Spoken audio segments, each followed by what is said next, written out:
Hello, magandang umaga, tanghali, hapon, gabi sa lahat ng ating mga taga-subaybay dito sa ating live streaming sa In Defense of the Truth. Muli, samahan po ninyo ako sa ating pag-aaral para po sa salita ng Diyos. No? Napakaganda po ng ating gagawing talakayan tungkol po sa napapanahon ng pagdiriwang ng ating Semana Santa. No? At nawa, gabayan tayo at patnubayan ng ating Panginoong Diyos at bigyan tayo ng magandang signal sa araw na ito. So maraming salamat po at pasensya na po kung ngayon lang ulit tayo nakapag-live, no? So paki-shoutout po doon sa una nating viewer kay Shishela kung okay yung ating sound, no? So maraming salamat sa inyong lahat, no, sa mga taong patuloy na nagbibigay sa atin ng material, financial, spiritual na pangangailangang tulong para tayo ay magpatuloy sa gawain para sa kapurihan, kalwalhatian at kadakilaan ng ating simbahang Katoliko. Salamat po at may mga gising pa tayong mga viewer, no. Napakaganda po na ating tatapikin ngayon ay napapanahon, no, para po sa Passion of Christ, no, sa kanyang birth date and resurrection, no, na ayon sa ating mga kaibigan at mga kaibayo sa pananampalataya ng mga balik Islam na kanilang ipinapakalat at kanilang ipinapahayag sa kanilang mga dawa na yun daw ating Jesus na pinaniniwalaan ay hindi raw tunay na ipinako at hindi raw namatay sa krus, no? Ito po ay ating bibigyang husay at bibigyan natin ng ating kasagutan gamit ang ating banal na kasulatan at ang kanilang Quran na ginagamit. So tunghayan po ninyo ako at samahan po ninyo ako sa ating magandang topic na ito. Kung totoo nga po ba ang kanilang sinasabi. Nasa tabi po natin ang mga referensya na magpapatunay ng ating pinaniniwalaan bilang mga Kristiyanong Katoliko, lalo-lalo na ang sangkakristyanuhan ay naniniwala at ipinaglalaban natin na ang ating Panginoong Hesukristo na nag-alay ng kanyang buhay sa krus ng Kalbaryo para sa katapusan ng ating kasalanan, no? Bilang pagmamahal ng Diyos, ibinigay niya ang kanyang bugtong na anak upang ang lahat ng sumampalataya sa kanya ay hindi mapahama kundi magkaroon ng buhay na walang hanggan, no? John 3:16. Kaya tutunghayan po natin kung totoo ba yung pinapakalat ng mga ito at bakit galit na galit itong mga balik Islam na to sa ating apostol na si San Pablo. Malalaman niyo po kung bakit, no? So tunghayan po ninyo ako at samahan po ninyo ako, no?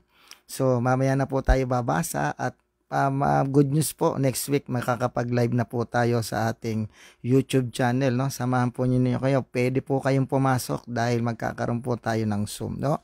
Bago po ang lahat at tayo ay mag-umpisa, humihingi po ng panalangin ang ating mga kapananampalataya, mga kapanalig, no? Si Brother Noel, naway makatagpo sila ng awa at dabag sa piling ng ating Panginoon kung nasaan man sila, no? Si Sister Presi, si Lourdes, si Eduardo, si Bro Alec, Christina Patashni, Margie Cuo, Juliet Cabotin, Jess Villarina, Kokoy Cruz, Anwar Iqbal, Angela Bernhard, Kota Hoffman, ganon din kay Ray Cruz, kay Carol, kay Perry, kay Renato Espino at sa lahat ng ating mga kapananampalataya at hindi kapananampalataya na nangangailangan ng awa at habag sa piling ng Panginoon. Lalo-lalo na ang lahat, no, ng mga OFW sa iba't ibang panig ng daigdig, ipanalangin po natin ang kanilang mga pamilya.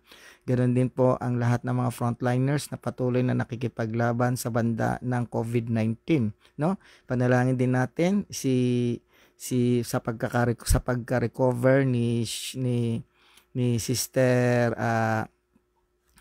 sino to? Siya Sara, no? Si Sister Sara Dolera Kasipong na na-injured, na may makarecover siya.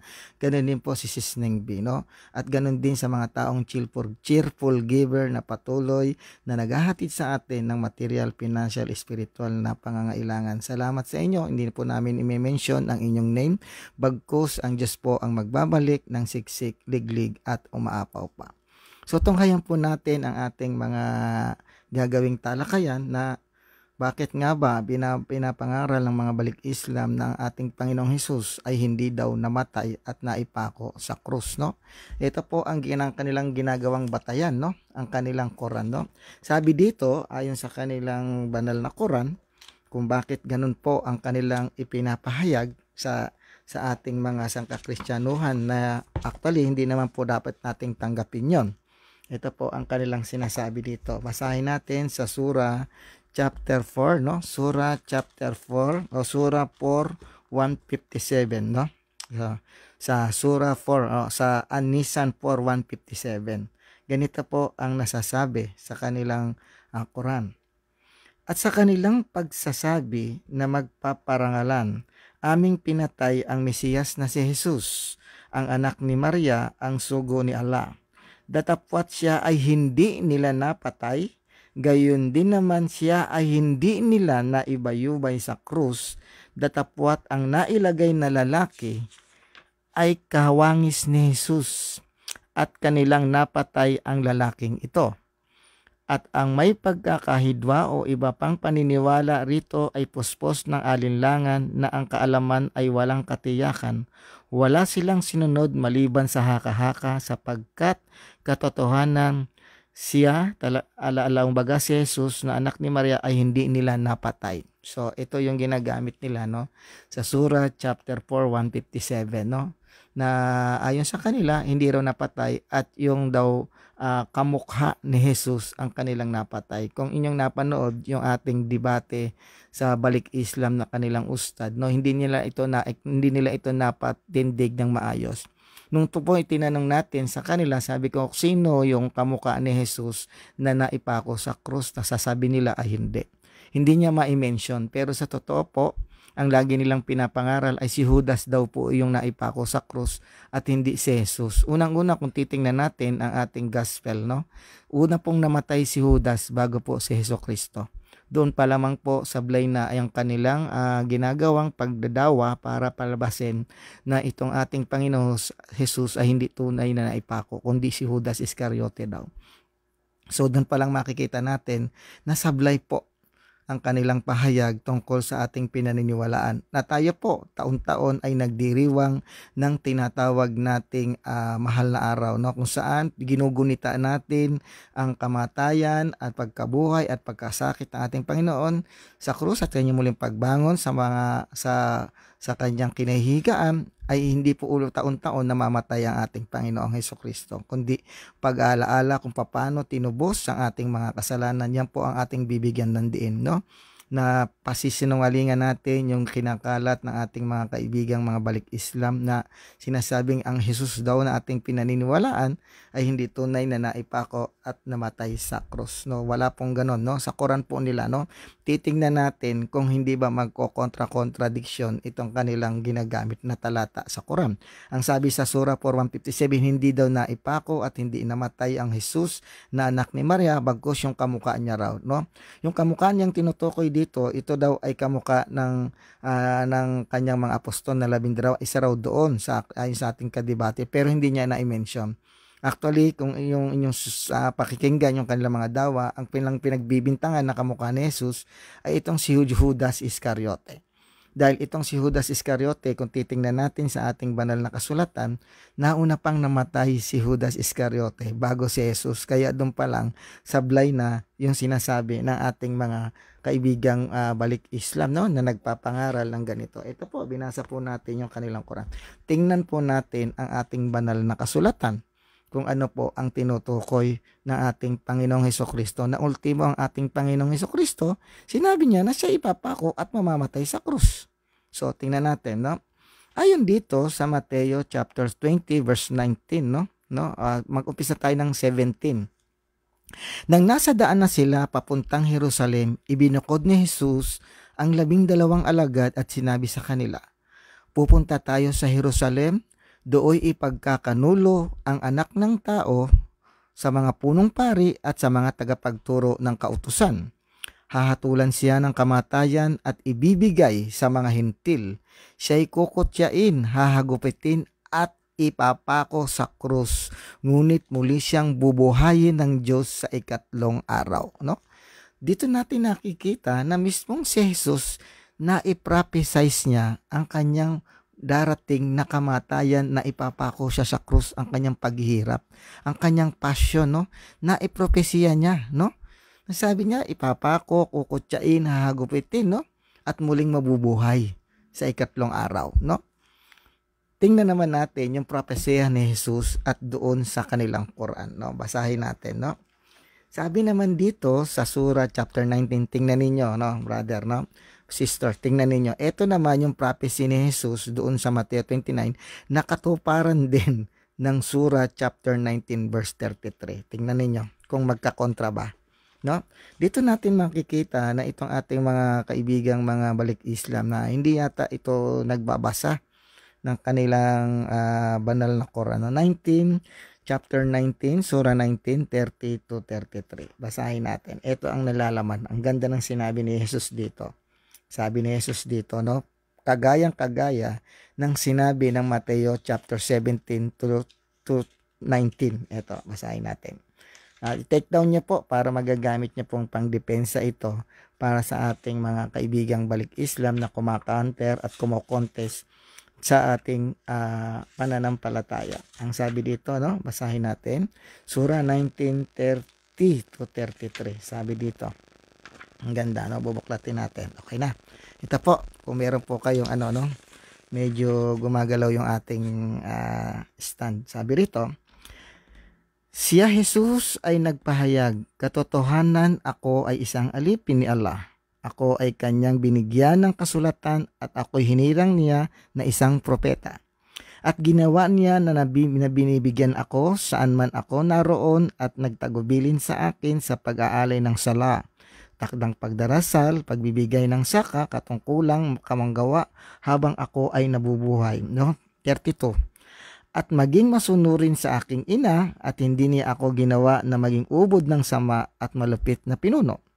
Kaya't 33. Salam, kapayapaan ang sumasa akin sa araw na ako ay ipinanganak, sa araw na ako ay mamamatay, sa araw na ako ay muling babangon sa pagkabuhay. No? Nandoon yung kanyang passion, no? At sabi rin ng Mateo 20:19, siya ay kukutsain, hahatulan, mamamatay at ipapako sa krus. Sabi ng sura nila, no, sa araw na ako ay panganak, mamamatay at muling babangon sa pagkabuhay. Contradict doon sa sinasabi ng Surah chapter 4:157. Di ba? At tugman-tugma yung sinabi doon sa Mateo 20:19, no? Ibibigay sa mga hintil, siya ay kukutsain, hahagupitin, ipapako sa krus, ngunit muli siyang bubuhay ng Diyos sa ikatlong araw. Ang sabi dito, the day that I was born, the day that I die, and that day that I resurrected. Pinrapesize ito ng ating Panginoon even sa Quran, sa araw na ako ay panganak, sa araw na ako ay mamamatay, at sa araw na ako ay ibabangon sa muling pagkabuhay. Dito natin nakikita na talaga ang ating Panginoong Jesucristo ay namatay. No? Even ang Quran nila, no? Dito natin makikita, no? Kaya itong ating mga pansinin natin, no? Pansinin natin yung talata ng Surah chapter 19, 30 to 33 at doon sa Mateo 20:19, no? Ipapako, kukutsain, hahagupitin, mamamatay at muling mabubuhay sa ikatlong araw. Ganun din dito. The day that I was born, the day that I died, and that day that I resurrected from the dead. So napakalinaw. No, hindi yata nakikita ito ng ating mga kaibigang Islam, no? Ang kanilang gagawing counter dito, pag ibinigay mo, sasabihin niya, hindi, mamamatay si Jesus sa kanyang muling pagbabalik. Wala pong ganon sa Quran na mababasa na sa muling pagbabalik ni Jesucristo, siya ay mamamatay. Wala pong ganon, no? Wala kang mababasa sa Quran na pagbalik ni Jesus, siya ay mamamatay. Gaya ng sinasabi ng ating mga balik Islam. Wala pong nakasulat na babalik si Jesus hindi para mamatay. Ayon sa Quran, babalik siya para sa humatol sa mga buhay at mga patay. Kagaya rin ng nasa Biblia natin. Wala pong binanggit ang Quran na sa kanyang pagbabalik, doon pa lang siya mamamatay. No? O as in, wala. Kaya mag-aral po tayo at ipaglaban natin ang napakagandang biyaya ng Diyos para sa ating katubusan ng ating mga kasalanan, no? Nasa pamamagitan ng kanyang pagbibigay, ng kanyang pagmamahal at inialay ang kanyang buhay sa krus ng Kalbaryo, naligtas tayong lahat. No? Kaya wag tayong maniniwala na ang ating Panginoon ay hindi naipako at hindi namatay sa krus, gaya ng sinasabi ng kanilang Quran na contradict naman doon sa isa pang talata na ating binasa. No? Patutunayan po natin na ang Biblia po ay nagtataglay ng katotohanan na pagpapako at pagkamatay ng ating Panginoong Hesukristo. Basahin natin ang Mateo, marami po itong talata, Mateo chapter 26, basahin natin, no? Ito po ang sinasabi ng Mateo chapter 26 verse 2. Ito po. Umpisahan natin sa 1. Matapos ituro ni Jesus ang lahat ng ito, sinabi niya sa kanyang mga alagad, gaya ng alam ninyo, 2 araw na lamang at Paskwa na. Ang anak ng tao ay pagtataksilan upang maipapako sa krus. Sa bibig na mismo ng ating Panginoon na sinasabi niya, ipapako siya sa krus. No? Ano po ang patunay niyan? Kung titingnan natin yung John, no? Yung John chapter, yung John po, no? Baksan niyo po sa John chapter 3 verse 14. Sabi dito, basahin natin. Napakaganda nito, no? Sulat niya po. Kung mayroon po kayong katanungan, sasagutin po natin mamaya. Pagkatapos po ng ating pag-aaral para po pagdepensa ng passion ng ating Panginoon na kinakalat ng mga balik Islam na hindi raw po totoong namatay at naipako sa krus si Kristo. Ito po ang sabi ng John chapter 3 verse 14. Ganito po ang nilalaman. At kung paanong itinaas ni Moises ang tansong ahas doon sa ilang, gayon din naman kailangang itaas ang anak ng tao upang ang sino mang sumampalata sa kanya ay magkaroon ng buhay na walang hanggan. Kung papaanong itinaas ni Moises ang ahas sa ilang, ganon din naman kailangang itaas ang anak ng tao. Anong ibig sabihin dito? Ito po ang context na talagang ipapako ang ating Panginoong Hesukristo sa krus. Ito po ay sinusugan ng John chapter 12 verse 33. Ganito yung sinabi ng John chapter 12 verse 33, no? Doon sa John chapter 3 verse 14. Ganito po ang sabi, basahin natin, no? Sa Mabuting Balita Biblia, no? Ito po ang sabi. Sulat niya po, papapakinabangan po natin ito para sa pagdepensa sa ating pananampalataya tungkol sa atin, sa ating Panginoong Jesucristo.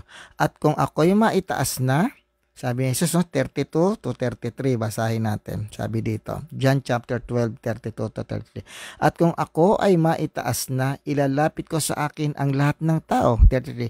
Sinabi niya ito upang ipahiwatig kung paano siya mamamatay. No?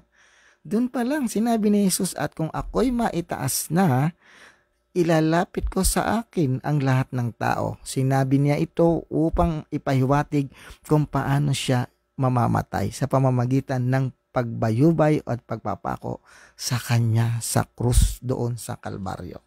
Another, ayon sa Mateo chapter 27, kung ating babasahin, no? Mga talata na nagpapatunay na ang ating Panginoon ay mamamatay at ipapako sa krus at muling mabubuhay. Chapter 27, basahin natin. Ito po ang sinasabi sa banal na kasulatan. Chapter 27 verse 35. Sulat niya po. Ito po ang sabi.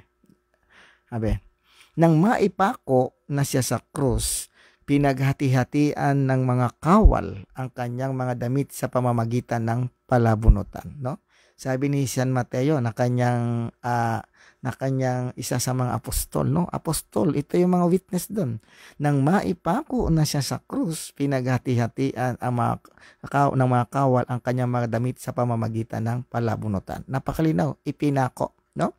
Sa 38, ibaba natin sa 38. Sabi rito, at may dalawang magnanakaw na ipinako rin sa krus, isa sa gawing kanan at isa sa kaliwa.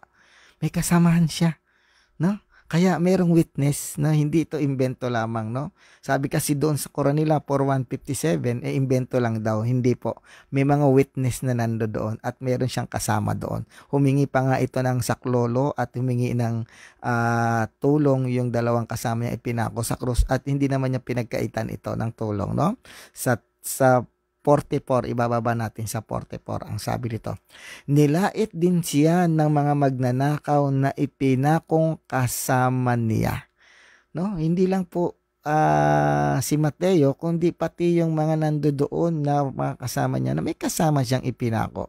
Hindi gaya ng sinasabi ng Sura 4157 na hindi raw namatay at hindi naipako. Taliwas doon sa Sura 19:30 to 33, sabi niya, the day that I was born, the day that I died, and the day I was resurrected from the dead. No? Nakita ninyo, no? No, yung kontra-kontra, yung Sura 4157 at Sura 19:30 to 33. Ulitin ko po, wala pong surang mababasa sa Quran na si Jesus ay babalik dito para mamatay sa krus. Wala po. Gaya ng sinasabi nila, pagbalik daw, doon palang mamamatay. Wala. Even ang kanilang tinatawag nating hadith, na yung hadith ni Ibn Abbas. Sa hadith ni Ibn Abbas, nagpatunay na si Jesus ay ipinako at namatay sa krus. No? Si Ibn Abbas mismo, no? Sa kanyang hadith, na si Jesus ay ipinako o namatay sa krus. Doon natin makikita, no? Another ng punto natin, no? Dito naman sa Mateo chapter 28, kung ating babasahin mga kaindi, no? Chapter 5, Mateo 28, chapter 28, verse 5. Ganito po ang sabi. Ngunit sinabi ng anghel sa mga babae, anghel na rin ang nagpatunay, huwag kayong matakot. Alam kong hinahanap ninyo si Jesus na ipinako sa krus.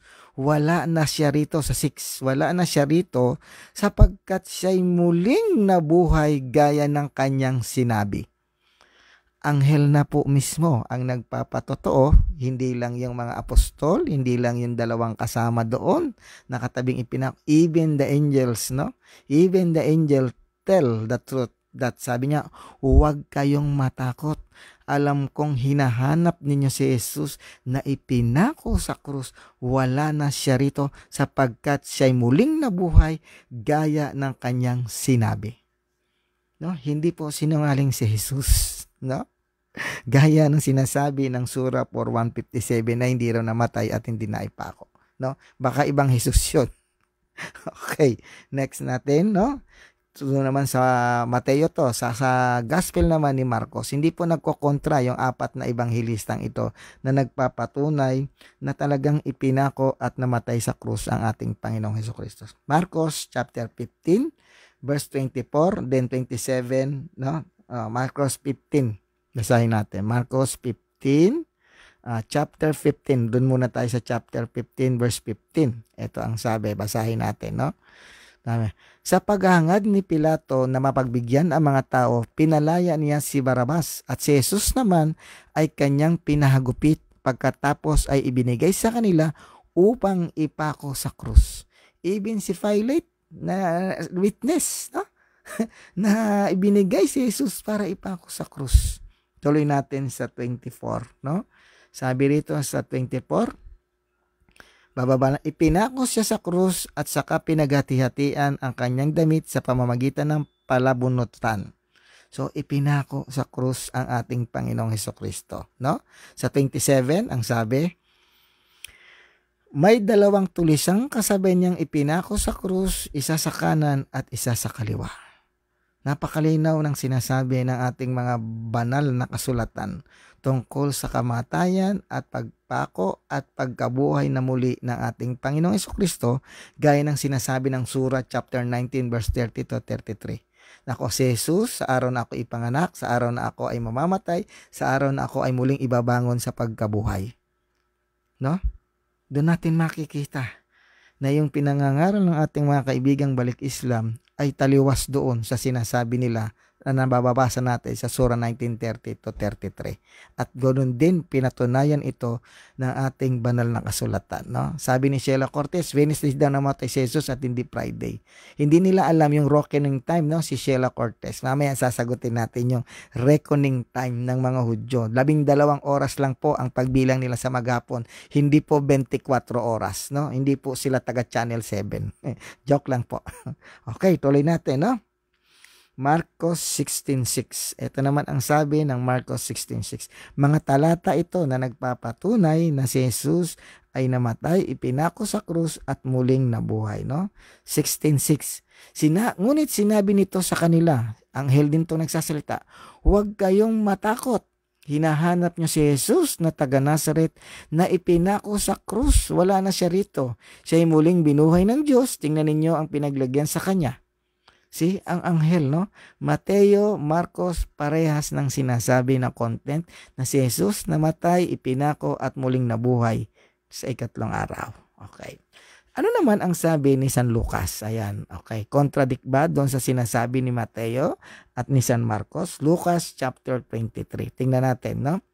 Chapter 23. Ito ang sabi. 23:33. Okay, basahin natin. Sabi dito, nang dumating sila sa isang bundok na tinatawag ng Bungo. Ito yung bundok ng Kalbaryo, no? Tinatawag ng Bungo, no?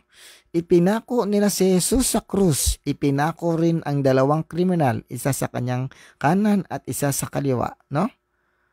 Doon natin makikita na yung sinabi ni Mateo, ni San Marcos ay sinusugan din ni Lucas, ni San Lucas na mga ebanghelista. Hindi po nagkakamali itong ating Biblia. Wala pong kontra-kontra gaya ng sinasabi ng Surah 4:157 at Surah 19:30 to 33 sa kanilang Quran. No? Tuloy natin. Lucas chapter 23 and verse 33. Lucas chapter 24. Ito ang sabi ng Lucas chapter 24 verse 7. Ang sabi dito. Basahin natin. Ang anak ng tao ay kailangan ipagkanulo sa mga makasalanan at ipako sa krus sa ikatlong araw ay muling mabubuhay. No, nakita ninyo? Ito po, anghel din po ang nagsasabi nito. Sabi dito, dahil masama, sabi dito, basahin natin sa sa Lucas 1, umpisa natin. Madilim-dilim pa ng araw ng Sanlinggo, linggo namatay si Jesus. Ay, nabuhay, no? Sorry. Linggo nabuhay si Jesus, no? Sabi rito. Linggo po, no? Nagkamali lang, no? Biyernes po namatay, linggo po nabuhay. Madilim-dilim pa ng unang araw ng Sanlinggo, ang mga babae ay nagbalik sa libingan, dala ang mga pabangong inihanda nila. Nang dumating sila doon, nakita nilang naigulong na ang batong pantakip sa libingan. Ngunit nang pumasok sila, wala na roon ang bangkay ng Panginoong Hesus. Natigilan sila at nagtaka kung ano ang nangyari. Biglang lumitaw sa tabi nila ang dalawang lalaking nakasisilaw ang damit. Dahil sa matinding dakot, sila'y nagpatira pa. Tinanong sila ng mga lalaki, bakit niyo hinahanap ang buhay sa lugar ng mga patay? Wala siya rito, siya'y muling nabuhay. Alalahanin niyo ang sinabi niya sa inyo? Noong nasa Galilea pa siya, ang anak ng tao ay kailangang ipagkanulo sa mga makasalanan at ipako sa krus at sa ikatlong araw ay muling mabubuhay. No? Biyernes namatay, nabuhay ng linggo. Biyernes, Sabado, Linggo. Kaya 3 araw. Hindi po Miyerkules Santo, kung hindi Biyernes Santo po. Ang reckoning time po ng mga Hudyo ay hindi 24 oras, no? Kung hindi po 12 oras, sundown to sundown, sunset to sunset. Dapat yun po ang inaaral ng ating mga kaibayo sa pananampalataya, yung reckoning time na umiiral sa mga Hudyo at sa mga Romano during that time. Hindi po gumagamit ng 24 oras ang mga Hudyo at Romano during the time of Jesus Christ and the Old Testament time. No? Okay, tuloy natin. Ayon naman doon sa John, no, pinatotohanan ni Mateo, ni San Mateo, ni San Marcos, ni San Lucas, ang kamatayan, pagkabuhay at pagkapako ng ating Panginoong Hesukristo. Ano naman ang sinabi ni John kung sumasalungat ba doon sa sinabi ng 3 ebanghelista itong si St. John? John chapter 19 verse 18. Tingnan natin, no, kung totoo po na hindi sila nagkakasalungatan sa isa't isa. Basahin natin. Chapter 19 verse 18. Ganito ang sabi. Umpisahan na natin sa 17. Kinuha nga nila si Jesus, inilabas siyang pasan ang kanyang krus, papunta sa lugar na kung tawagin lugar ng Bungo, no? Golgota sa wikang Hebreo. Pagdating doon, siya ipinako sa krus kasama ng 2 pa, isa sa gawing kanan at isa sa kaliwa. Isinulat ni Pilato ang ganitong mga salita na ipinalagay sa krus. Si Jesus na taga Nazaret, ang hari ng mga Hudyo. Nandoon ang patotoo ni San Mateo, San Marcos, San Lucas at San Juan na hindi nagkokontra ang mga ebanghelista natin sa pagsasalaysay ng passion ng ating Panginoon. Death, resurrection o death and the resurrection of our Lord Jesus Christ. Taliwas doon sa sinasabi ng kanilang Surah 4:157, no? Okay. Bakit na galit itong ating mga kaibigang balik Islam kay San Pablo? Mga anti-Pablo tong ating mga kaibigang balik Islam, no? Galit na galit. Bakit? Ito po, gawa. Tinghayan nyo kung bakit sila galit na galit dito sa ating apostol na si San Pablo. Tunghayan muna natin yung Gawa chapter 10 verse 39. Ito po ang sabi, no? Tunghayan po natin ang sinasabi ng Gawa or Acts chapter 10 verse 39. Ganito po ang sabi. Pagkatapos po natin magbasa ng banal na kasulatan, gagamit po tayo ng mga reference na talagang pinako ang ating Panginoong Hesukristo, no? Nandito pa po yung ibang mga reference, no? Chapter 10 verse 39. Ito po. Sulat niyo po. Mapapakinabangan po ninyo to. Sabi ng mga apostol, saksi kami. May saksi, no? Saksi kami sa lahat ng ginawa niya sa lupain ng mga Hudyo at sa Jerusalem. Siya'y pinatay nila. Siya'y ipinako sa krus. Sabi ng mga apostol yan sa Gawa chapter 10 verse 39. Saksi kami. Ang pinaniniwala sa atin itong mga balik Islam, wala daw saksi. Pero dun sa binasa nating mga talata ng Mateo, Marcos, Lucas 1, may mga anghel, may mga babaeng saksi, even si Pilato nandoon, no? Even yung dalawang kasama niyang ipinako sa krus, nandoon, mga saksi yun. At ang mga apostol, saksi ba? Yes, sabi ng Gawa 10. Saksi kami sa lahat ng ginawa niya sa lupain ng mga Hudyo at sa Jerusalem. Siya'y pinatay nila, siya ay ipinako nila sa krus. Kaya itong mga ating mga kaibayong mga balik Islam na to ay galit na galit kay Paul, kay San Pablo, no? Tuloy natin. Unang Korinto, no? Sa Ephesos, no? Sa Ephesos ni San Pablo. Unang Korinto 1:23. Basahin natin. Ito ang sabi. Kaya galit sila kay San Pablo dahil pinabulaanan ni San Pablo yung Sura 4:157. Okay. Sabi dito. Ngunit, sabi dito, ang ipinapangaral namin ay si Kristo na ipinako sa krus para sa mga Hudyo ay isang katitisuran at para sa mga Hentil ay isang kahangalan. 24. Subalit sa mga tinawag ng Diyos, maging Hudyo at Grego, si Kristo ang kapangyarihan at karunungan ng Diyos. No? Napakalinaw. Ngunit ang ipinapangaral namin si Kristo na ipinako sa krus. Yun ang ipinapangaral ni Apostol San Pablo at ang mga apostol ng ating Panginoon dahil sila ay mga saksi. Kaya galit na galit kay San Pablo itong ating mga kaibigang balik Islam. Dahil ang pinapangaral nila, ang tunay na Jesus ay ipinako, namatay at muling magbabalik pagdating ng takdang panahon. Kaya galit na galit sila kay San Pablo, mga anti-Paul yan, no? Doon natin makikita na ipinapangaral, even Saint Paul, ipinapangaral niya ang Kristong ipinako sa krus. No? Unang Korinto, chapter 2, verse 2. Tingnan natin. Sapagkat nung ako'y nariyan, ipinasya kong walang sino mang kilalanin maliban kay Hesukristo na ipinako sa krus. Ayan ang sabi ng unang Korinto 2:2, no? Walang ibang kilalanin maliban kay Hesukristo na ipinako sa krus. Kaya dito nagagalit ang mga balik Islam kay San Pablo dahil hinahayag ni sa Apostol San Pablo ang tunay na pangyayari doon sa Mateo, Marcos, Lucas at Juan na talagang ipinako sa krus ang ating Panginoon gaya ng pagsisinungaling ng ginagawa ng Sura 4:157 at sinusugan ng Sura 19:30-33 na sa araw na ako ay mapanganak, mamatay, at muling ibabangon sa pagkabuhay. Doon natin makikita, no? Kaya galit na galit ito, mga anti-Paul itong ating mga balik Islam. Dahil ang pinapangaral nila ay si Hesukristo at kikilalanin na ipinako sa krus. Okay. Sa 8 naman, no? Unang Korinto 2:2, then ibababa natin sa 8. Ano ang sabi? Ito ang sabi ng sulat ng Epistle 2:2, chapter 2, verse 8. Ito ang karagdagan. Walang isa man sa mga tagapamahala sa daigdig na ito ang nakakaunawa sa karunungang iyon, sapagkat kung naawanawaan nila iyon, hindi sana nila ipinako sa krus ang Panginoon ng kaluwalhatian. Ayan, no? So doon natin makikita, ipinako talaga. No? Hindi sinabi na hindi napako. No?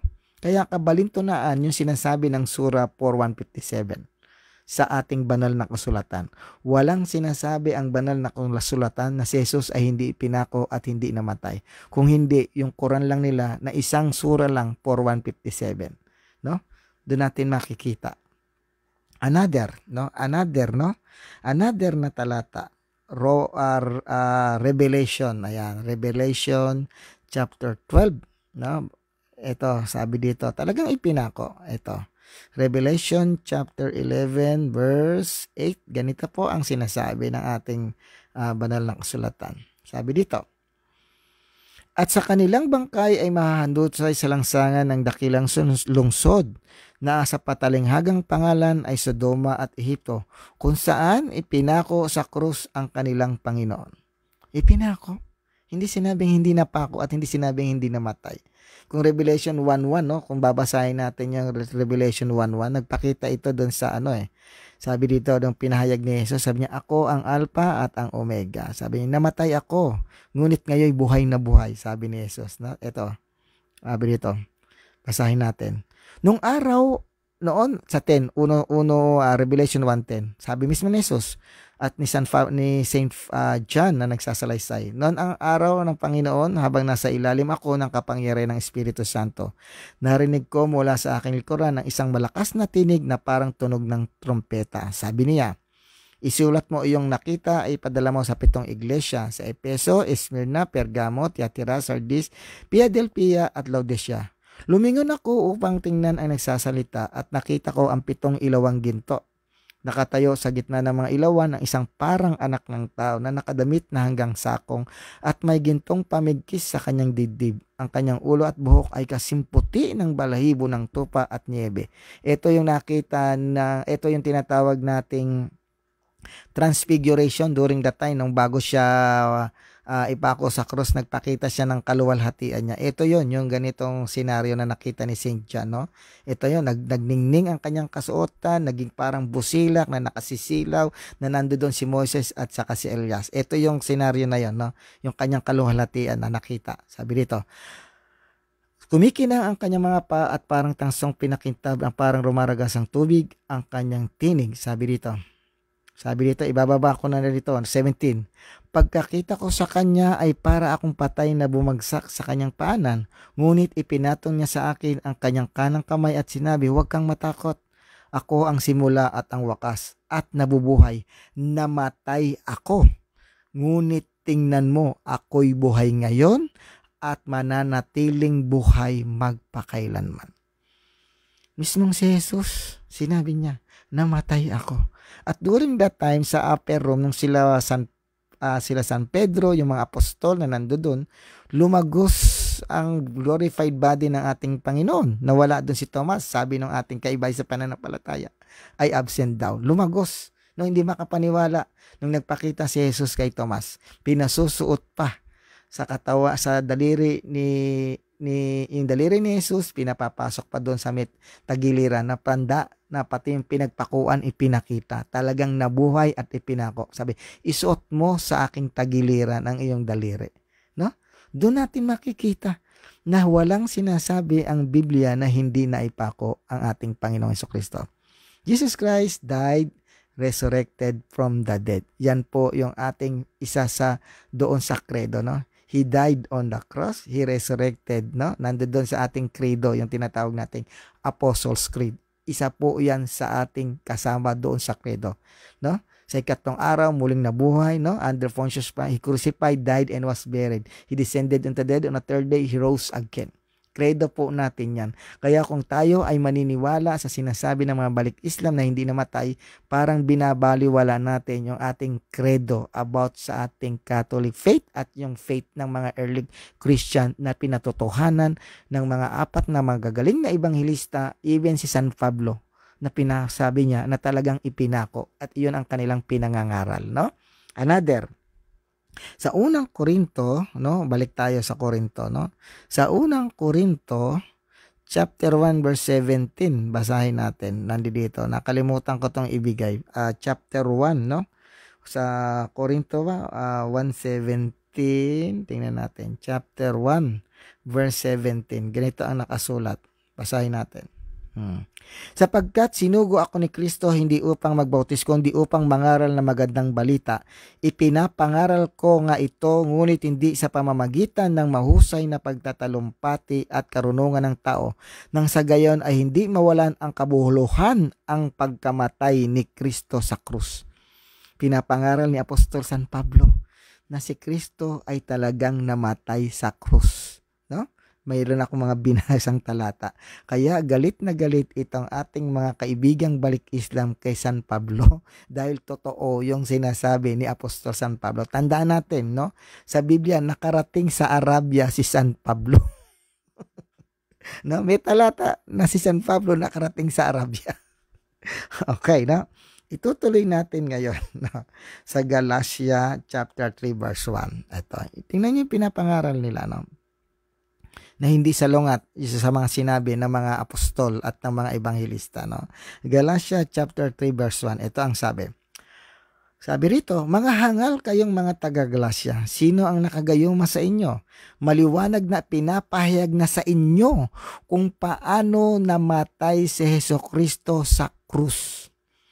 Kaya galit na galit itong mga balik Islam kay Apostol San Pablo.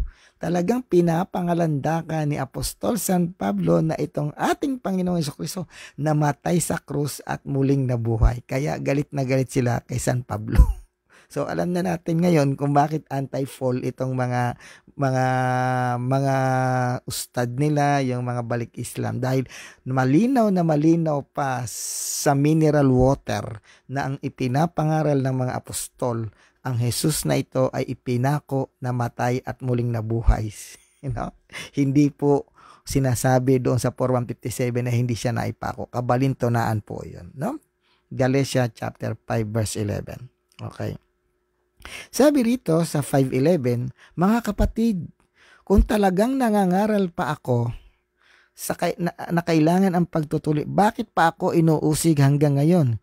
Kung iyo'y totoo, hindi na sana nila ikinagalit ang aking pangangaral tungkol sa pagkamatay ni Kristo sa krus. Kaya galit na galit itong mga kaibigan nating mga balik Islam kay San Pablo dahil ang tunay niyang pinangangaral, sabi niya, hindi sana nila ikinagagalit ang aking pangangaral tungkol sa pagkamatay ni Kristo sa krus. Ayan, no? Alam natin kung bakit galit-galit at mga anti-Paul itong mga balik Islam, no? Sabi nga ni San Pablo, siya na rin nagsabi, no?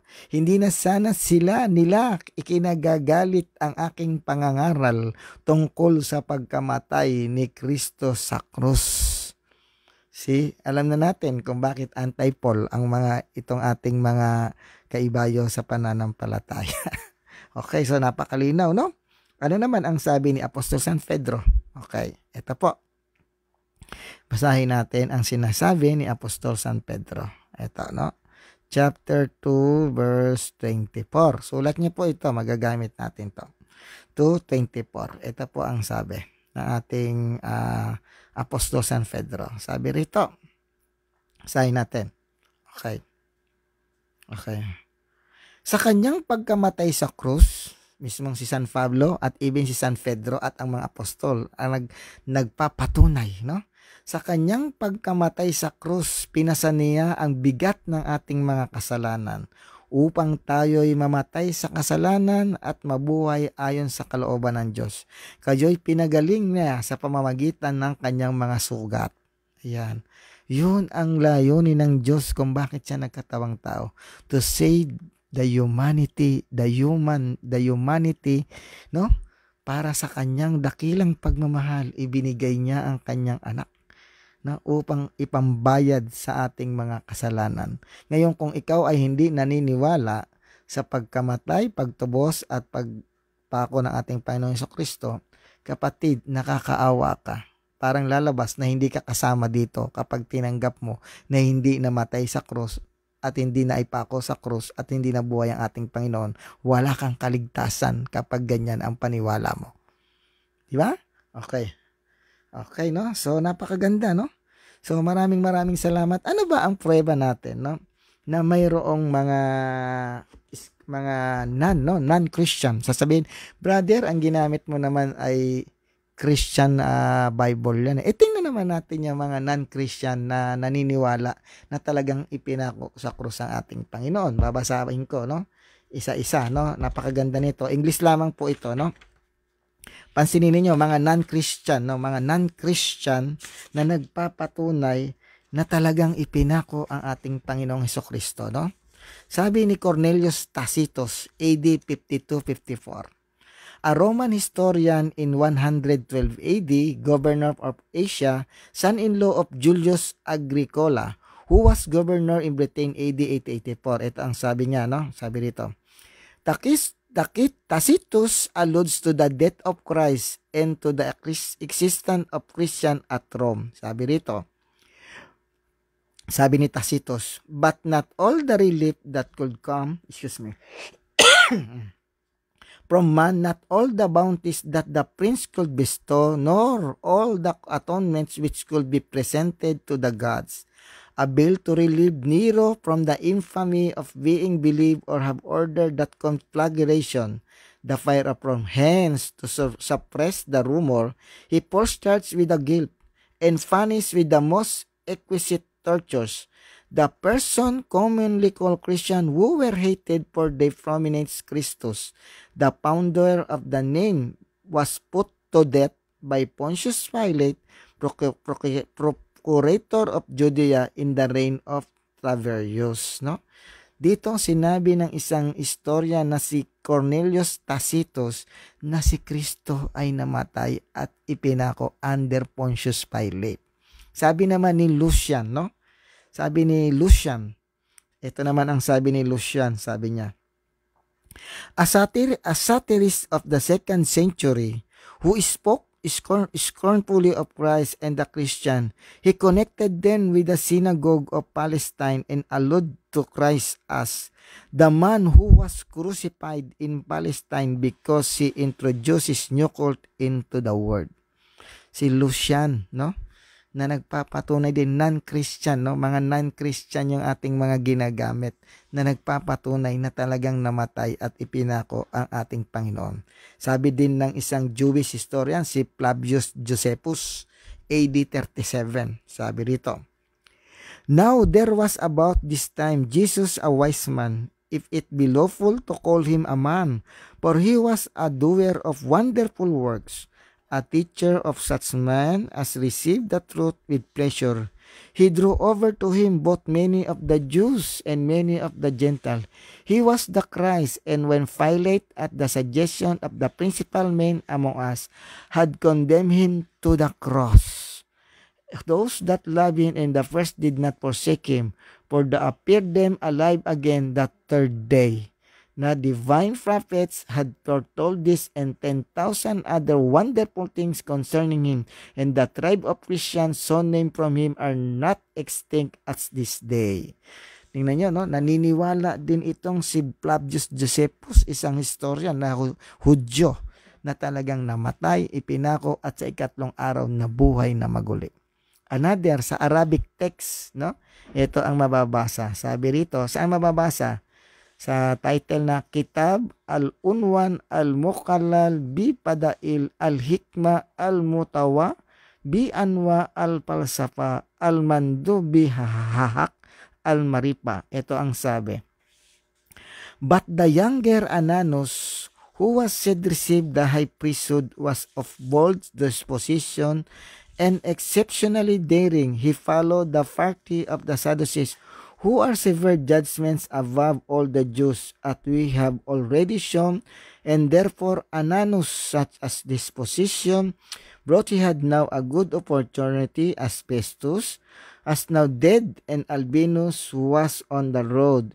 She assembled council and judges, brought before it the brother of Jesus, that so-called Christ, whose name was James, together with the some other, and having accused them as lawbreaker, and delivered them over to the stone. No, nandito rin mismo na talagang ipinako ito sa krus. Even ang kanilang mga scholar, no, na napakalinaw. Ito ang sabi. At this time, there was a wise man, sabi ng Arabic text na yung librong babasahin natin, yung sinabi ko yung mga pamagat. At this time, there was a wise man who was called Jesus, and his conduct was good, and he was known to be virtuous, and many people from among the Jews and the other nation became his disciple. Pilate condemned him to be crucified and to die, and those who had become disciples did not abandon his discipleship.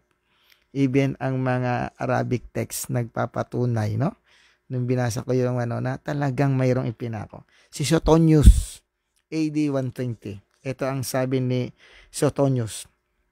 Another Roman historian, court official under Hadrian, analyst to the imperial house says, as the Jews were making constant disturbances at the instigation of Christus, among spelling Christus, he expelled from the Rome. He also writes, punishment by Nero was inflicted on Christian, a class of men given to new mischievous superstition. Ayan, nandito na sinasabi talaga na mayroong Jesus na namatay at ipinako sa krus. So, sabi yan ni Suetonius. Sabi naman ni Plinius Secundus o Pliny the Younger, governor of Bithynia, AD 112, was writing the Emperor Trajan seeking counsel as how to treat the Christian. Ito ang sabi niya, ni Plinius Secundus. Marami to There were as many being put to death that he wondered if they should continue killing anyone who was discovered to Christian, or if he should kill only certain. He explained that he had made Christian bow down in the statues of Trajan. He goes to say that he also made them worship Christ, which genuine Christian cannot be induced to do. In the same letter, he says of the people who are being tried that they affirm, however, that the whole of their guilt or their error was they were in the habit of meeting in a certain fixed day before it was light, when they saying an alternative verse of him to Christ as God, and brought themselves solemn oath not to any wicked deeds, but never to commit any fraud. They adultery wherever falsify, who are not to deny and trust when they should be called upon, deliver it up. Ito yung mga profession ng mga Kristiyano na talagang ayaw nilang sumamba kay Trajan bilang Diyos dahil pinaniniwalaan nila itong Jesus na ipinako sa krus ang tunay na Diyos na dapat sambahin. Sabi rin ni Tertullian, ganon din si Tullius da Samosata, sa Samaritan, si Tullius da Samaritan, born historian, sabi niya rito. Tullius in the third book of his stories explain away this darkness as an eclipse of the sun. Unreasonable. It is seemed to me unreasonably, of course, because a solar eclipse could not take place at the time of the full moon, and it was the reason of the Paschal full moon that Christ died. So, tuloy natin.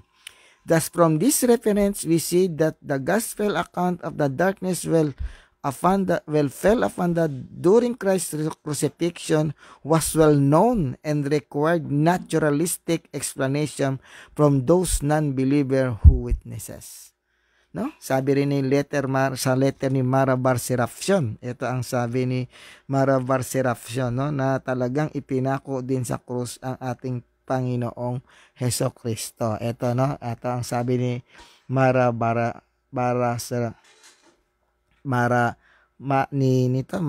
Serapcion, nandito rin, mahaba ito pero magkoko tayo ng sinabi ni Marabar Serapcion, na talagang ito ay namatay at ipinako sa krus. Okay, basahin natin, medyo mahaba ito, So napakaganda rito na talagang ipinako at namatay sa krus ayon kay Marabar Serapcion. Kay Justin Martyr, pinatotohanan din niya. Jewish Talmud, Ito rin ang sabi ng Jewish Talmud, Talmud letter referring to Jesus, Bar Pandera o Ven Pantera, Jesus Van Pandera. Many scholars say Pandera is plainly words attributes Greek word for virgin. Jews say illegitimate birth of Jesus was current idea among the Jews, sabi. On the day of Passover, they hung Yeshua of Nazareth, and Herod went before them 40 days, saying, Yeshua of Nazareth is going forth to be stoned in the hut, practices sorcery and beguiled and asay Israel. Knowing so in his defense, come and plead to him, but they found not his defense and hung him on the eve of Passover. Ayon mismo yan sa Jewish Talmud, Ganon din sa iba't iba pa. Ganon din sa ating mga binasa, Marami mga non-Christian historian, non-Christian believer na nagpapatotoo sa ating mga binasa na talagang ang tunay na Jesus ay ipinako, namatay at sa ikatlong araw ay muling nabuhay. Hindi gaya ng sinasabi ng Surah 4:157, no? Nasabi kamukha lang daw ni Jesus. Nung tinanong natin yung kadibate natin, hindi niya masabi kung sino, pero actually ang paniwala ni rito si Judas Iscariote. Nauna pa pong namatay si Judas bago kay Jesucristo. No? Dito natin makikita. Sabi nga dito, the man on the cross, how he died. Paano siya namatay? No? Itanong nyo, gaano kalayo yung nilakad ni Jesus mula doon sa paglilitis sa kanyang Kalbaryo? Naka-record po dito. Gaano kahaba yung pako na pinako? Naka-record po dito. Gaano kabigat yung krus na ipinasan? Naka-record po dito. Ano yung pinanghampas sa kanya? Naka-record po dito. No? So, dito natin makikita na talagang documented po ang ating paniniwala ng ating Panginoong Hesukristo ay tunay na namatay, pinako, namatay at nabuhay na maguli sa ikatlong araw, no? Sabi dito, magbibigay ako ng ng mga ito po yung kanilang na yung ginamit na panghampas sa kanya, no? Sabi dito, babasahin natin. The crucifixion. At the time of Jesus, both in Rome and Jerusalem, those who had been condemned to death on the cross and the crosspiece of patibulum tied behind their shoulder with their arms constretched, no? Hindi po yung gano'n na cross ang talaga niyang binuhat, kundi yung tinatawag nating patibulum. Yung pong vertical na una na doon sa Kalbaryo, nakatayo na doon. Pagdating doon, idinikit na lang yung patibulum na pasan-pasan niya sa kanyang balikat. Ayan po, patibulum po ang kanyang at hindi po yung talagang literal na cross na pinasan dahil sobrang bigat po ng patibulum na yun. Ngayon, pag dinagdag mo pa yung vertical, lalong napakabigat nun. No? Patibulum lang po ang no? Kaya tingnan niyo yung mga variation ng mga Passion of Christ. Mayroong pinalabas na totoong cross na pa-cross na gano'n ang binuhat, mayroong cross na mayroong binuhat na yung patibulum lang, no? Ayan po. Ayan, ang ganyan ang mga pangyayari, no? So, doon natin nakikita, no? Patibulum po yung kanyang binuhat. Ayan. Ayan po. Naka-record po tayo, no? Meron pong record. Meron po tayong documents, no? Hindi po invento po ito ni Brother Mel, no? Mga documents. Yung nail, ito po yung nail, gaano kahaba, no? At hindi to kagaya nung nail na nakikita nating binebenta ng mga hardware, ng mga Chinese na hardware. Iba po ito. The nail used were large square-shaped metal pegs, not the ordinary household nail as we know them today. Hindi ito kagaya ng ng nail na nakikita natin doon sa sa binebenta ng mga Chinese, no? Kaya minsan may biruan Sino ba nauna? Yung Jesus o yung pako? Sasabihin nila, syempre sino ba nauna? Yung Chinese o yung si Jesus? Sasabihin, yung Chinese, bakit? Kasi may tinda ng pako. That is wrong. No? Comedy lang po yun. No? Wala pong Chinese during that time sa panahon ng mga Romano doon sa Romano. Wala, no? Sa Asia po yun. Kaya yung loko-lokohan na sino daw na una, si Jesus ba o yung Chinese kasi may nabilihan na pako. No? Actually, during that time ng Hittites, may mga metal nang ginagamit, no? Ito po ay nasa 5 to 7 inches or 13 to 18 cm ang ginamit na pako sa ating Panginoong Hesukristo. Naka-record po dito, no?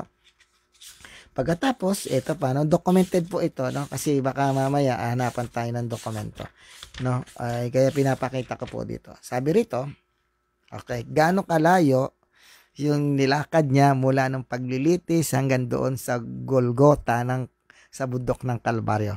After the traumatic and sleepless night, Jesus was forced to walk more than 2.5 miles or 4 kilometers to and from the site of the different trials. Diba? Kung saan siya dinadalang trials, walang tulog, no? Walang pahinga, no? At kinalkula po ito ng mga scholar na sa lahat-lahat daw mula hanggang Golgota, yung mga iba't ibang trial na pinuntahan niya, siya ay nakalakad ng 2.5 miles or 4 kilometer. Napakalayo, no? No, 4 na kilometro. No? Sa lahat-lahat na po yun, dinala siya kay Pilato, binalik siya kay ganito, dinala uli siya ron, no? So, 4 kilometer lahat-lahat hanggang sa bundok ng Golgota, no? I-trivia niya yan sa kanila. Okay, sabi dito, okay. The original practice in Persia was from the victims to the either tied to a tree or was tied to the implant of upright post to keep a victim feet from touching the ground. It was only later that the true cross was used. This was made up of post stripes, no? Yung mga ganon. Dati, sa panahon ng mga Persia, doon nila inilalagay sa puno, no? Doon nila ipinapako sa talagang puno. Pero na-develop na during that time, no, na naglagay na sila yung tinatawag nating horizontal crossbar na nandoon na sa kalbaryo at pinapapasam yung tinatawag nating patibulum, yung ganon, no, nandoon. So doon natin makikita gaano kabigat. Ayan. It was also the custom at that time for condemned man, usually naked, no, hubad talaga to, no. Kaya kung nakikita natin ating Panginoon sa Kristo na nakapako sa cross, no, ito kagaya nito nakikita natin, merong tapis, actually hubad ito, wala pong tapis. Nilagyan na lang natin ng mga artist para hindi lumabas na pangit tingnan o merong malisya, no. Talagang hubad talaga. Kaya nga inilagay siya sa kamatayan na kahiya-hiya. Hubad talaga, naked talaga ang mga taong pinapako sa cross during that time, no? Nilagyan lang ng parang tapis para hindi magkaroon ng malisya, sabi dito. Since the weight of the whole cross was over 300 pounds, yung lahat kasama na yung ganon, no? Yung cross beam at saka yung patibulum na tumitimbang daw ng 300 pounds, no? O 136 kilogram. Papasanin mo yon na di ba? Kahit naman sinong malalaki katawan sa haba ng lalakarin mo na yon, kaya mo yung buong buo na yon. Natural babagsak ka, no? Pero ang ginamit na pinasala ng ating Panginoon ay yung patibulum lang. Kasi napakabigat, sabi ng scholar at mga referensya natin, na kung isasama daw yon na pinasa, napakabigat. 300 pounds katumbas ng 136 kilogram. Yung 100 kilogram nga baka wala ka pang isang 10 meter na lalakarin mo, bubuhatin mo, baka bumaligtad ka na, no? Yung pa kayang 136 kilogram kung bubuhatin mo yon. Kaya ayon sa mga scholar, ang pinasa ng ating Panginoon ay yung patibulum. Nakahintay na yung vertical crossbeam doon sa bundok ng Kalbaryo. At pagdating niya doon, ididikit na lang doon. Kaya naging cross. Okay? So, doon natin makikita. Sabi, the nails were tapered iron spike, some 5 to 7 inches or 13 to 18 long, with a square shaft 4 centimeter. Merong meron yung pinakaulo niya, no? Yung square shaft 4 cm. Across were driven through the wrist rather than the palms. Sabi ng ibang scholar, ay hindi pinaniniwalaan na hindi raw sa palm, kundi dito daw sa wrist.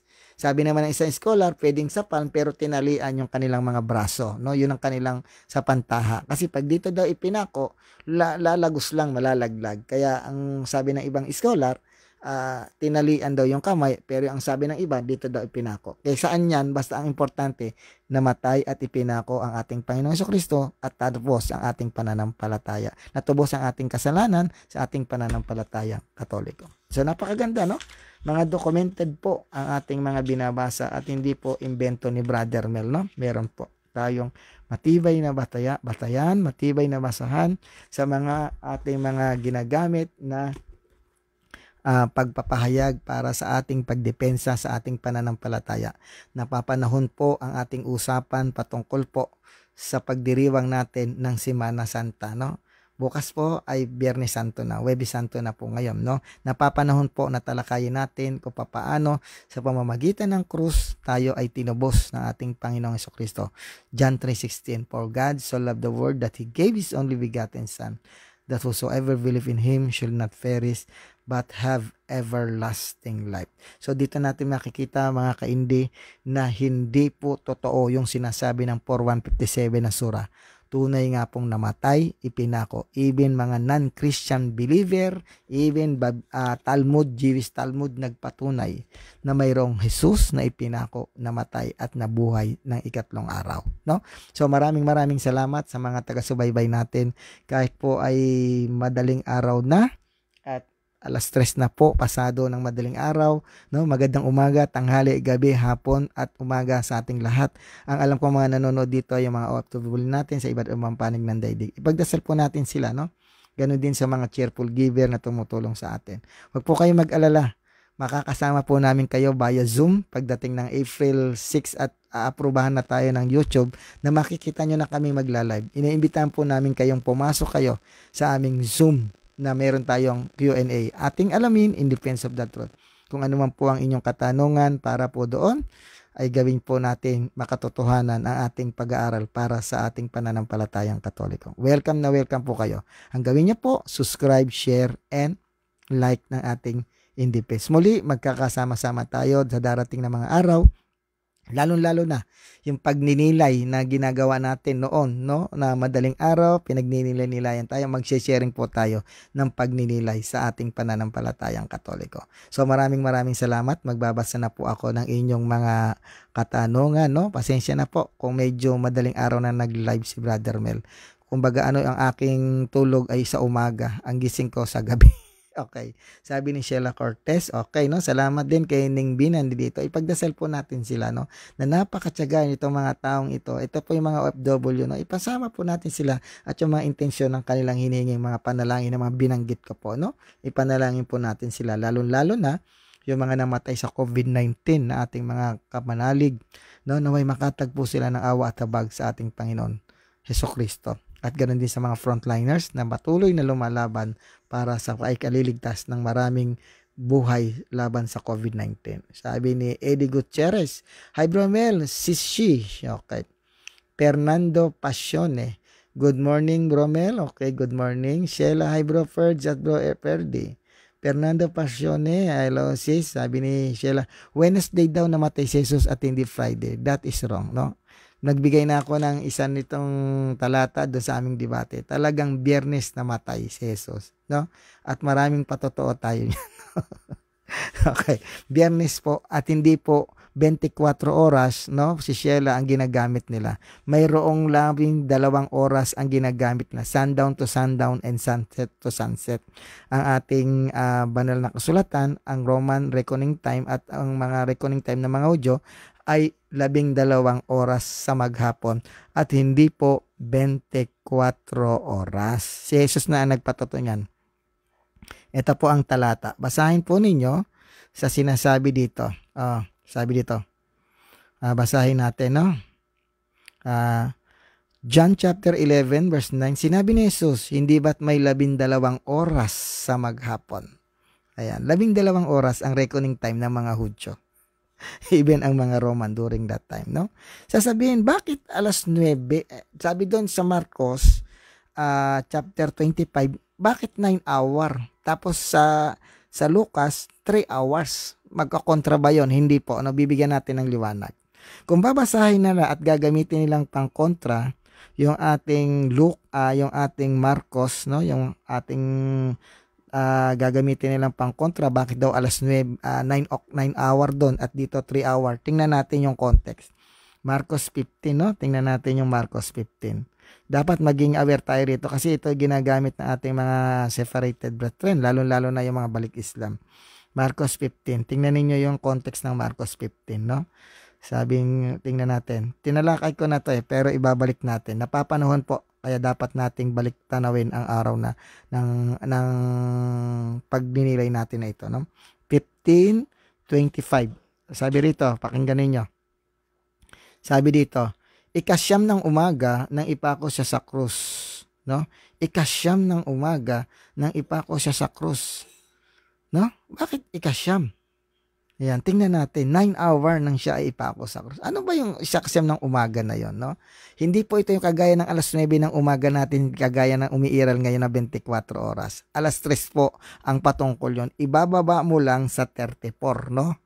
Nang ikatlo ng hapon, sumigaw si Jesus. Ayan, ibababa mo lang sa 34. Yung alas 9 tinatukoy doon ay alas 3 yon, no? No, halimbawa, pagdating ng 12, halimbawa, 1, 2, 3, 4, 5, 6. Another 6. 1, 2, 3, 4, 5, 6. 12 hours sila. Pagdating ng 6, pwede kang bumila ng 7, 8, 9. Ayan, no? Ngayon, kung gaya mong gamitin na yung parang tuloy-tuloy, 1, 2, 3, 4, 5, 6. Okay. 1, 2, 3. Kaya 9 hour ang ginamit doon. Pero pag ibinaba mo, alas 3 yun.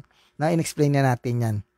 3 p.m. Yes, correct, no? Salamat. Okay. Kaya nga ang sabi dyan, 11:9, 12 oras sila, sundown to sundown, sunset to sunset.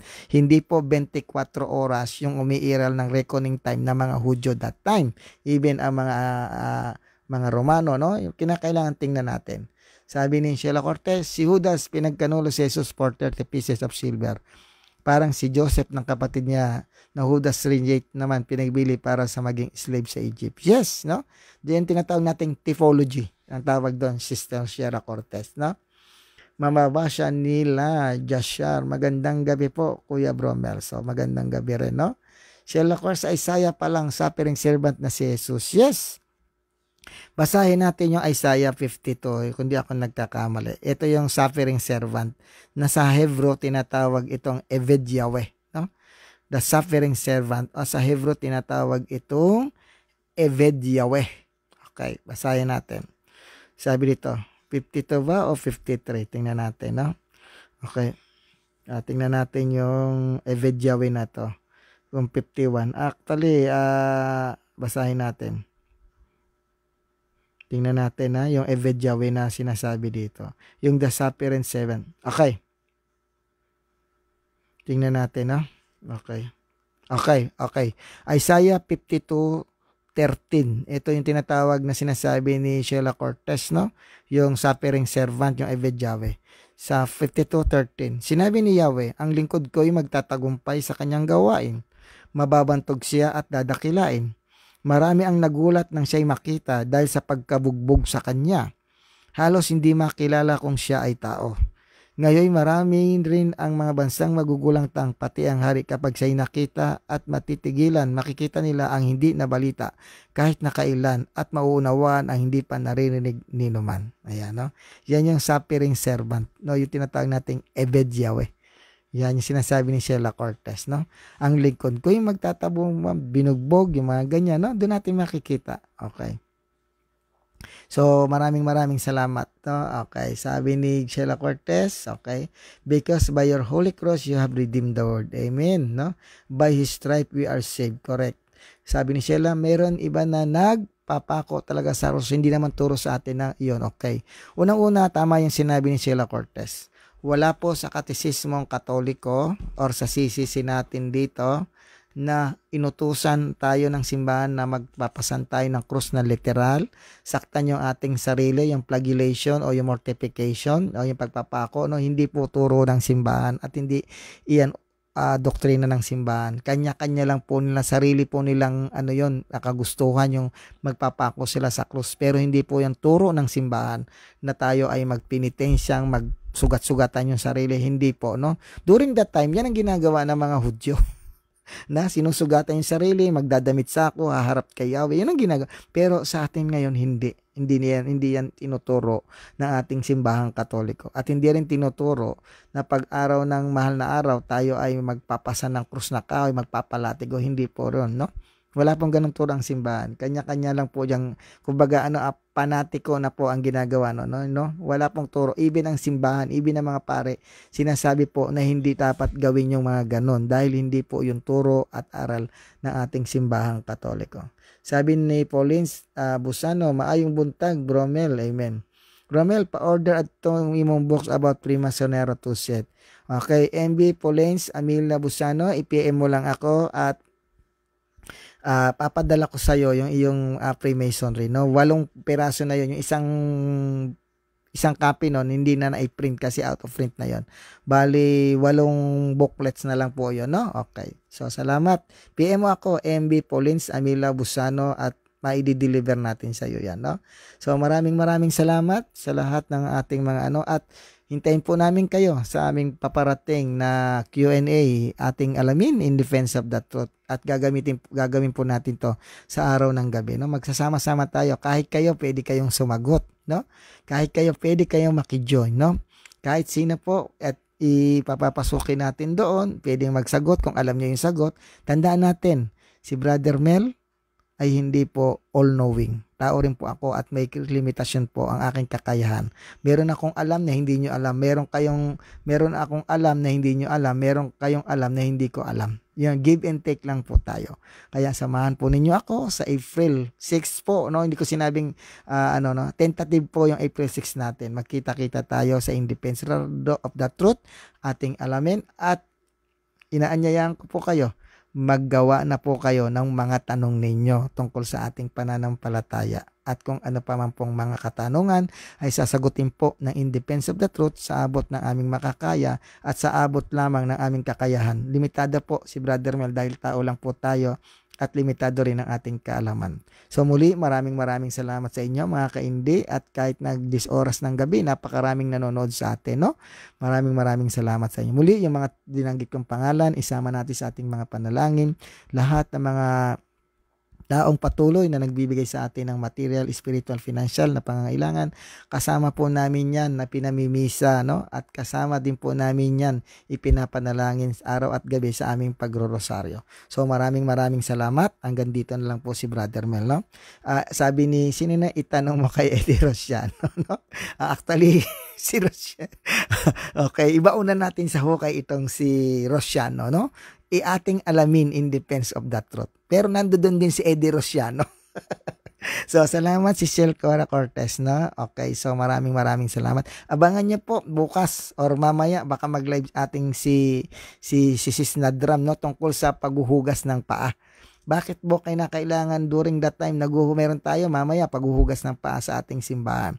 Abangan niyo po, magla-live po siya tungkol po sa washing of the feet sa ating ginagawa at pinagdiriwang pag-araw ng Huwebes Santo. Alaman niyo po at matutunghayan ninyo kung bakit nagkaroon tayo ng ganong paghuhugas ng paa, anong ugnayan ng paghuhugas ng mga paa sa mga apostol sa ating pananampalataya sa panahon ngayon. Tayo lamang pong Katoliko ang gumagawa ng mga ganong mga gawain kapag sumasapit ang mahal na araw. Gumagaya na lang po sila, no? Okay. Unang-una, dapat nakapedicure. Hindi po, gupitan lang po yung kuko, linisin lang. Hindi na kailangan magpaputisma, ganito, no? So, doon natin makikita, no? So, maraming salamat, no? Sa inyong lahat na patuloy na sumusubaybay sa ating lahat. Maraming salamat po. Hanggang sa muli, magkita-kita tayo sa ating In Defense of the Truth YouTube channel sa darating na next week. Mandoon na po. Q&A. Q&A, ating alamin In Defense of the Truth with Brother Eddie Rosiano. No? Sama po kayo. Bibigay po namin yung ID at saka yung passcode. Kahit sino po pwedeng pumasok doon, no? Itanong ninyo kung ano yung gusto nyong malaman sa ating pananampalatayang Katoliko. Muli, maraming salamat. God bless us all, no? Ipagdiwang po natin ang banal na araw, ang mahal na araw ng naaayon sa kalooban ng ating Panginoong Hesukristo.